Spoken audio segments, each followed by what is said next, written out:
ভারতীয় পণ্যে আমেরিকার ডোনাল্ড ট্রাম্পের প্রশাসন 50% শুল্ক চাপিয়েছিল। সেই পথে হেঁটে ভারতের কিছু পণ্য একই রকম পরিমাণ শুল্ক চাপানোর সিদ্ধান্ত নিয়েছে আমেরিকার পড়শি দেশ মেক্সিকো। তা নিয়ে এবার মুখ খুলল নয়াদিল্লি। স্পষ্ট জানিয়ে দিল, আলোচনার মাধ্যমে জোট না কাটলে ভারতও উপযুক্ত পদক্ষেপ গ্রহণ করবে। শুল্ক নীতিতে সম্মতি দিয়েছে মেক্সিকোর সেনেট। তাতে বলা হয়েছে, যেসব দেশের সঙ্গে মেক্সিকোর মুক্তি বাণিজ্য চুক্তি নেই সেই সব দেশের ওপর 5 থেকে 50% পর্যন্ত শুল্ক চাপানো হবে। ভারতও সেই তালিকাতেই পড়ে। এছাড়াও রয়েছে ইন্দোনেশিয়া, দক্ষিণ কোরিয়া, চীন এবং থাইল্যান্ড। সূত্রের খবর, এই নিয়ে মেক্সিকোর সঙ্গে আলোচনা চাইছিল নয়াদিল্লি।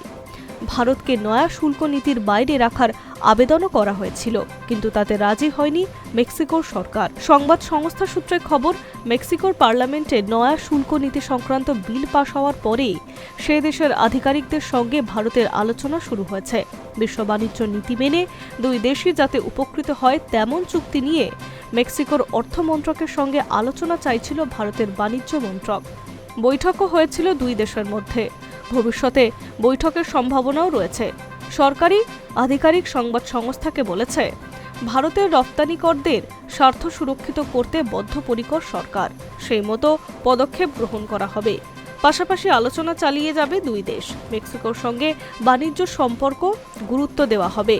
ভারত থেকে বিভিন্ন গাড়ির যন্ত্রাংশ, বৈদ্যুতিক যন্ত্রপাতি, জৈব রাসায়নিক ঔষধ, পোশাক এবং প্লাস্টিক পণ্য মেক্সিকোতে রপ্তানি করা হবে। পরিসংখ্যান বলছে, 2024 থেকে 25 সালে মেক্সিকোতে মোট 52,000 কোটি টাকা পণ্য রপ্তানি করেছিল ভারত।